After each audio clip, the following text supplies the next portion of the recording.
கோவையில் 60க்கும் மேற்பட்ட அப்பாவிகள் பலியானதற்கு காரணமாக இருந்த பயங்கரவாதி பாக்ஷாவை அவரது இறுதி ஊர்வலத்துக்கு மரியாதை செய்தவர் தான் சீமான். மரியாதை செய்தது மாத்திரமல்ல, மக்கள் மனசு புண்படும்படி அவர் எங்கள் அப்பான்னு வேற சொல்லிட்டு போனார். சீமானுக்கு அடிஷனலாக ஒரு அப்பா சேர்ந்திருக்கார். பயங்கரவாதி அப்பான்னு சொல்கிற சீமான் பாகிஸ்தான் மேலே இந்தியா நடவடிக்கை எடுத்தால் என்ன சொல்லுவார்னு நினைக்கிறீங்க நீங்கள்?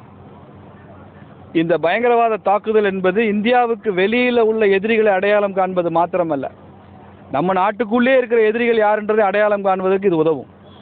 அதனால் இந்த கடுமையான நடவடிக்கை மிக்க அவசியம். முதல் முறையாக தண்ணீரை ஆயுதமாக பயன்படுத்தி ஐயா மோடி அவர்கள் தலைமையில் இந்தியா துணிச்சலான ஒரு முடிவு எடுத்திருக்கு.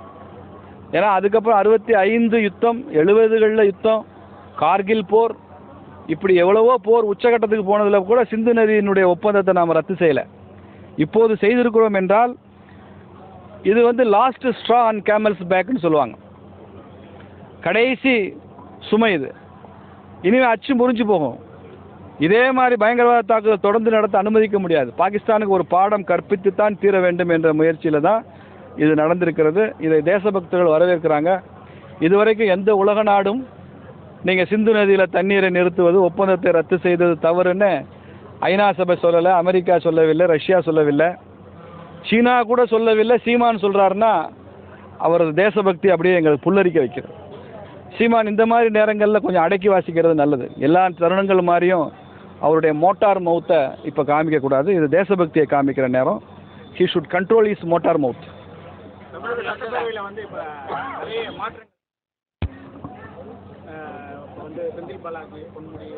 சட்டப்பேரவையில், அமைச்சரவையில். ஆமாம், நீதிமன்றம் கேட்குதுல ஜாமீனா அமைச்சர் பதவியான்னு கேட்குதுல. அப்போ நீதிமன்றத்திற்கு பதில் சொல்லி தான் ஆகணும். பொன்முடி அவர்களும் அமைச்சர் பதவியிலிருந்து அவரை விளக்கணும். சைவம் வைணவன்றதுக்கு இப்படி ஒரு விளக்கத்தை கொடுத்த அமைச்சர், ஆபாசமான நரகல் பேச்சு பேசுகிற பெண்களையெல்லாம், தமிழ் பெண்களையெல்லாம் கொச்சைப்படுத்துகிற ஒரு அமைச்சர் அந்த பதவியில் தொடர்ந்து இருக்க முடியாது. அவர் எடுத்துக்கொண்ட அரசியல் சாசனத்து மேலே அவர் எடுத்துக்கொண்ட பதவி பிரமாணத்துக்கே அது எதிராக போய்விடும். அதனால் அவரையும் அமைச்சரவையிலிருந்து நீக்கி வைக்க வேண்டும் என்பதுதான் எங்களது கோரிக்கை. செந்தில் பாலாஜியும் பதவி விலகியே தீரணும். நீதிமன்றத்தினுடைய கருத்துக்கு அப்புறமா அவர் தொடர்வது நல்லா இருக்காது. இவ்வளவு நாளாக அவர் தொடர்ந்ததே தவறு சார். அதிமுக திமுக நிற்கிறதுக்கு முன்னால் செங்கல்பட்டில் எப்பயுமே காங்கிரஸ் தான் நிற்பாங்க சார். 1950 எப்பயுமே கம்யூனிஸ்டும் காங்கிரஸ் தான் சார் இருக்கும்.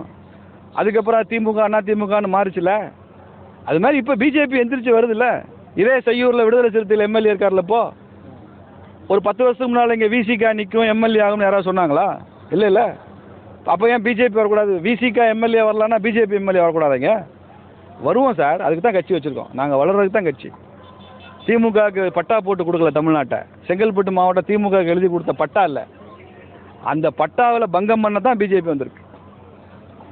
மக்களே, thank you for overwhelming response. நம்ம G Square Aranya record breaking success of phase 1 sold out, அதுவும் வெறும் 56 hoursல. உங்களுக்காக இப்போ phase 2 is open now. Launching G Square Aranya at Poru, bang on Chennai bypass service road. Villa plots ranging from 800 to 3800 square feet. Price on request only. To know more details, call 89399 89393.